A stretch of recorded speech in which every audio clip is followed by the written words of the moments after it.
உலகத்துல வெறும் 0.2% பாப்புலேஷன் உள்ள ஒரு கம்யூனிட்டி இந்த உலகத்தையே கண்ட்ரோல் பண்றாங்கன்னு சொன்னா நம்ப முடியுதா? இப்ப பேங்க்ஸா இருக்கட்டும், மீடியாவா இருக்கட்டும், நிறைய டெக் கம்பெனிஸா இருக்கட்டும், எல்லாத்தையுமே ஜூஸ் தான் கண்ட்ரோல் பண்றாங்க. இது ஏதோ லக்ல கிடைச்சது இல்ல. அவங்களுக்கு ஒரு மிகப்பெரிய ஒரு ஹிஸ்டரி இருக்கு. அந்த ஹிஸ்டரி என்ன, இவங்க கிட்ட இருந்து நம்ம கத்துக்க வேண்டிய மைண்ட் செட் என்ன அப்படின்ற மாதிரி இந்த வீடியோல டீட்டெயிலா பார்ப்போம். ஜூஸை பொறுத்த வரைக்கும் உலகத்துல வெறும் 0.2% பாப்புலேஷன் தான் இருக்காங்க. நம்பர்ஸ்ல பார்த்தோன்னா 15 மில்லியன். இவங்க வந்து இந்த இஸ்ரேலு, யுனைடெட் ஸ்டேட்ஸ், யூரோப்லலாம் இருக்காங்க. இப்போ சயின்ஸாக இருக்கட்டும், பிஸ்னஸாக இருக்கட்டும், ஃபினான்ஸாக இருக்கட்டும், டெக்னாலஜியாக இருக்கட்டும், எல்லாத்துலேயுமே டாப் பிளேசஸில் இருக்காங்க. நோபல் ப்ரைஸ் எடுத்துக்கிட்டாலே 20% வந்து ஜூஎஸ் தான் அப்படின்ற மாதிரி சொல்கிறாங்க.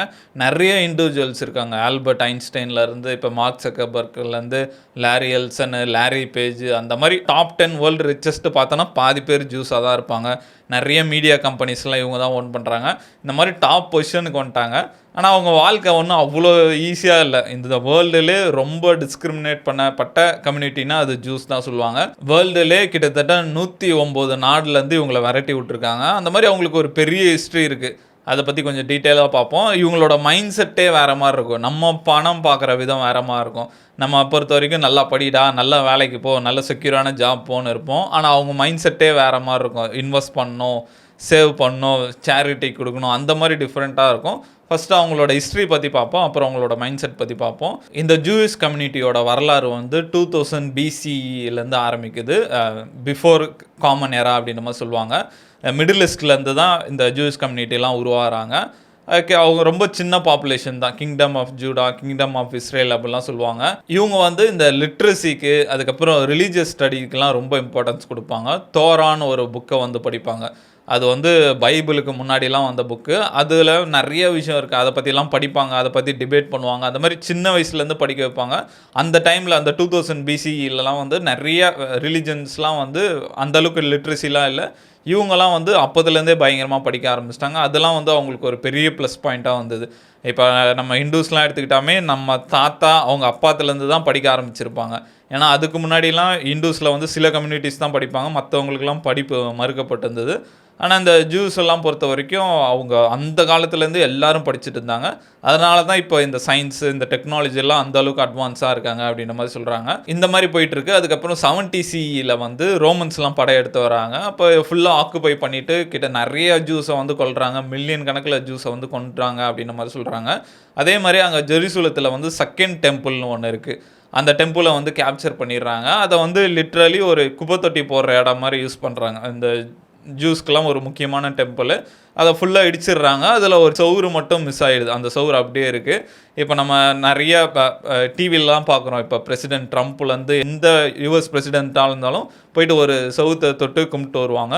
அது வந்து அந்த சவுறு தான். அந்த சவுறு வந்து ஜூஸோட ப்ரைடு. அது மட்டும் இல்லாமல் வரலாற்றில் நாங்கள் எவ்வளோ பிரச்சனை தாண்டி வந்திருக்கோன்னு ஒரு சிம்பால் மாதிரி. அது அங்கே வந்து எல்லா ஆளுங்களும் அங்கே போய் அந்த சவுத்தை தொட்டு இது பண்ணிட்டு வரதெல்லாம் நம்ம பார்த்துருப்போம். அந்த பிரச்சனைக்கு அப்புறமா நிறைய புலம்பெயர்ந்து போக ஆரம்பிக்கிறாங்க. North Africa, Europe, Middle East, அங்கங்கே கொஞ்சம் கொஞ்சம் பேர் செதறி போக ஆரம்பிக்கிறாங்க.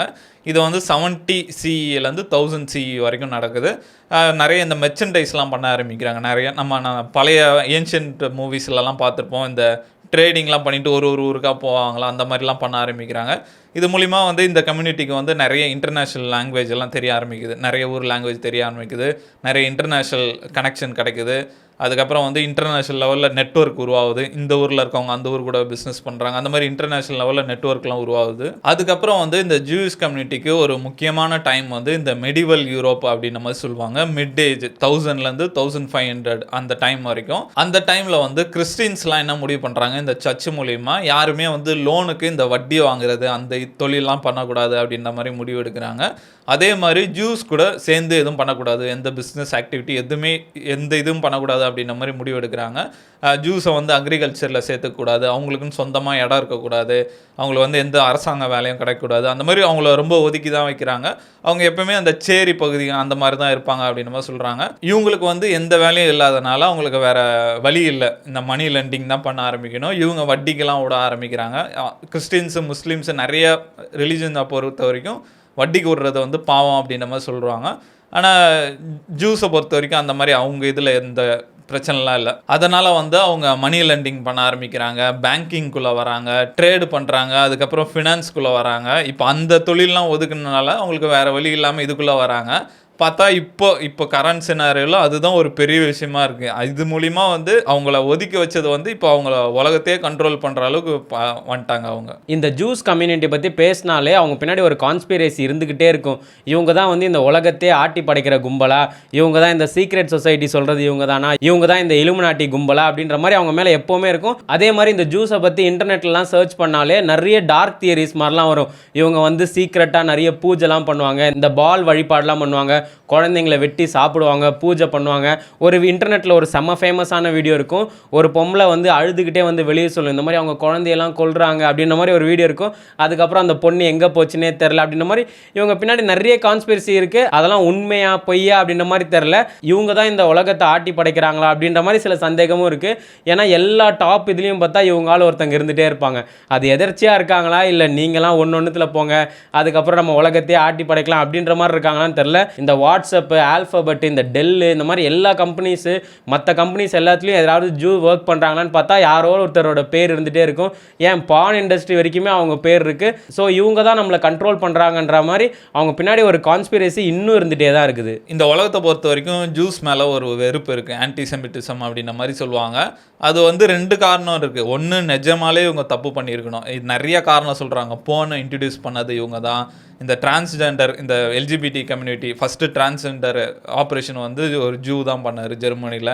அதுக்கப்புறம் வந்து கம்யூனிசம், அவங்கெல்லாம் மைண்ட் செட்டு வேறு மாதிரி இருக்கும். அவங்க பசங்களுக்கு சொல்லிக் கொடுக்குற விதம்லாம், பணத்தை எப்படி ஹேண்டில் பண்ணணும் அதெல்லாம் வேறு மாதிரி இருக்கும். நம்மளுக்கு கம்யூனிசமா அப்படின்ற மாதிரி இருக்கும். காரல் மார்க்ஸ், அவர் யாருன்னு பார்த்தா அவரும் ஒரு ஜூ. இந்த மாதிரி நிறையா இருக்குது. இப்போ 109 கண்ட்ரீஸ்லேருந்து விரட்டி விட்ருக்காங்கன்னா ஏதோ ஒரு காரணம் இல்லாமல் இருக்கும்.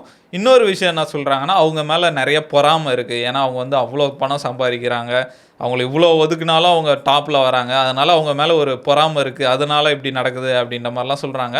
என்ன கதைனே நம்மளுக்கு தெரிய மாட்டேங்குது. இந்த மாதிரி போயிட்டுருக்கு. அதுக்கப்புறம் வந்து 1500லேருந்து 1800 வரைக்கும் நிறைய மைக்ரேஷன் நடக்குது. நிறைய கண்ட்ரீஸ்லேருந்து இவங்களை விரட்டி விட ஆரம்பிக்கிறாங்க. ஸ்பெயின்லேருந்து 1491 வந்து இவங்களை விரட்டி விடுறாங்க, போர்ச்சுகல்லேருந்து விரட்டி விடுறாங்க, அப்புறம் வெஸ்டர்ன் யூரோப்ஸ்லேருந்துலாம் விரட்டி விடுறாங்க.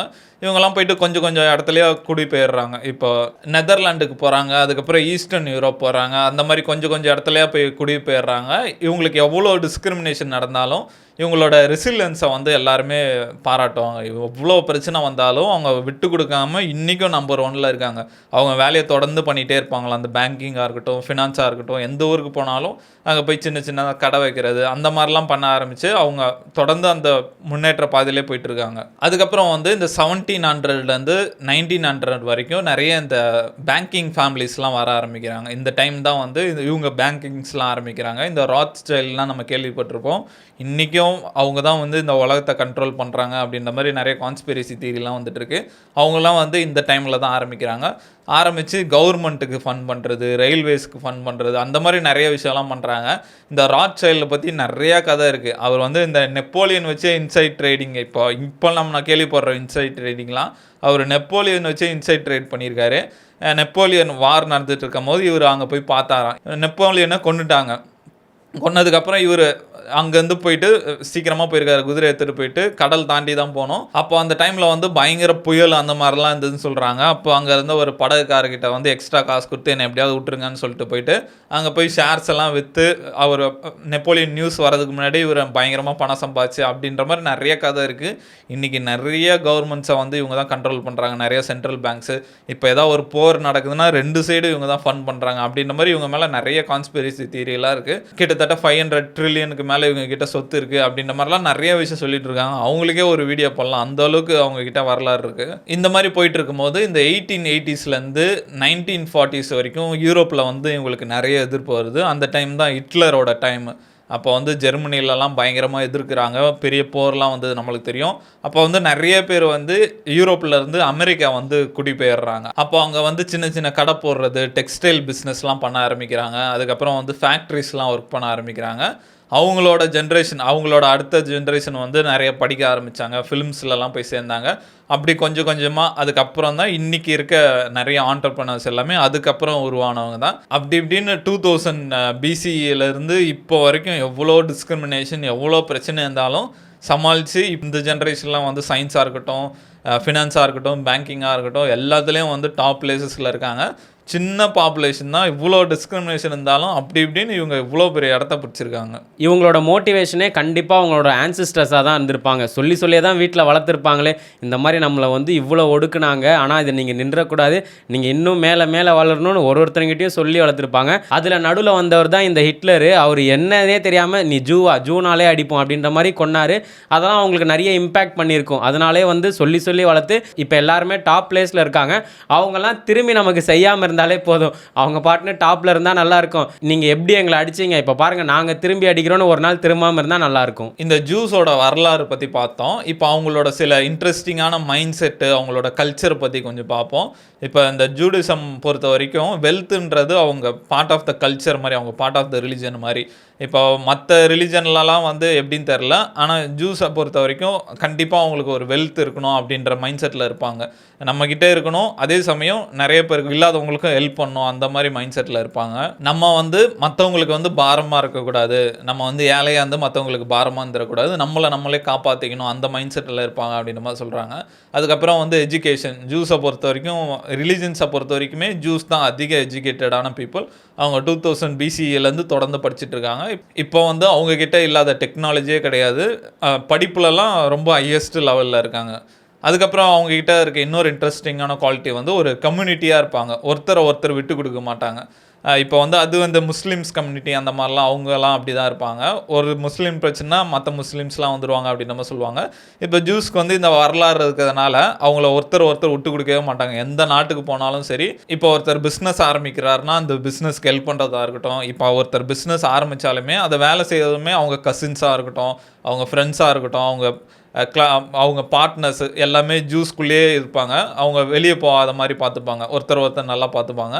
அதே மாதிரி இன்னொரு இன்ட்ரெஸ்டிங்கான விஷயம், அவங்க ரிலிஜன் படி பிஸ்னஸ்லாம் வந்து ப்ராப்பராக பண்ணணும், கிளைண்ட்ஸ் எல்லாம் வந்து ஏமாற்றக்கூடாது, பார்ட்னர்ஸ் எல்லாம் ஏமாற்றக்கூடாது, அதெல்லாம் வந்து அவங்க ரிலிஜன்லேயே இருக்குது.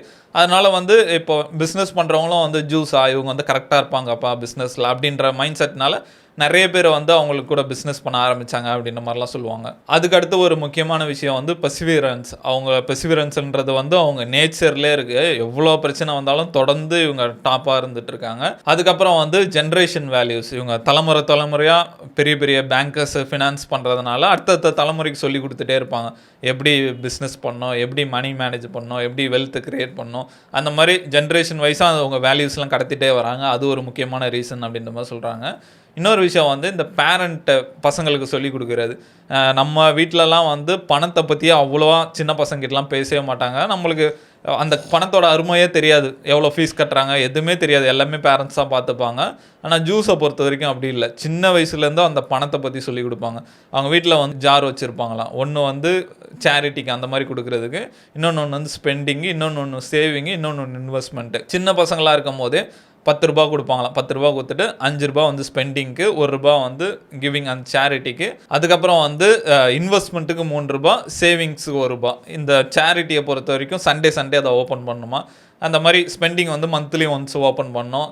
இன்வெஸ்ட்மெண்ட் வந்து எப்போ இன்வெஸ்ட் பண்ணுறோமோ, எப்போ ஏதாவது செலவு பண்ணுறோமோ அப்போ தான் ஓப்பன் பண்ணோம். அந்த மாதிரி சின்ன வயசுலேருந்து சொல்லிக் கொடுப்பாங்களாம். இது ரொம்ப இன்ட்ரெஸ்டிங்காக இருந்தது, இது நம்ம பசங்களுக்கு சொல்லிக் கொடுக்கலாமே அப்படின்ற மாதிரி இருந்தது. அதுக்கப்புறம் ஒரு முக்கியமான விஷயம் வந்து நெட்வொர்க்கிங்கு. ஜூஸோட நெட்வொர்க்கிங் பற்றி சொல்லவே தேவையில்லை. அவங்க உலகத்தில் எல்லா மூலையிலையும் அவங்க ஆள் இருப்பாங்க, எல்லா டாப் பொசிஷனில் இருப்பாங்க, ஒருத்தர் ஹெல்ப் பண்ணுறது. இப்போ நான் இது பண்ணோன்னா அவங்கள காண்டாக்ட் பண்ணி இது பண்ணலாம் அப்படின்ற மாதிரி நெட்வொர்க்கிங் பக்காவாக வச்சுருப்பாங்க. இந்த மாதிரி நிறைய இன்ட்ரெஸ்டிங்கான குவாலிட்டிஸ்லாம் இருக்குது ஜூஸ் கிட்ட. அதனால தான் அவங்க மணியை ஹேண்டில் பண்ணுற விதமே வேறு மாதிரி இருக்குது. அதனால தான் அவங்க இன்னும் டாப்பாக இருக்காங்க. இந்த உலகத்தை பொறுத்த வரைக்கும் எந்த ஃபீல்டு எடுத்தாலும் ஜூஸ் தான் டாப்பாக இருக்காங்க. அதை பற்றி என்ன நினைக்கிறீங்க? அதே மாதிரி ஜூஸ் கிட்ட நீங்கள் பார்த்து இம்ப்ரெஸ் ஆன ஒரு குவாலிட்டி என்னவாக இருக்கும்ன்ட்டு கமெண்ட்டில் சொல்லுங்கள்.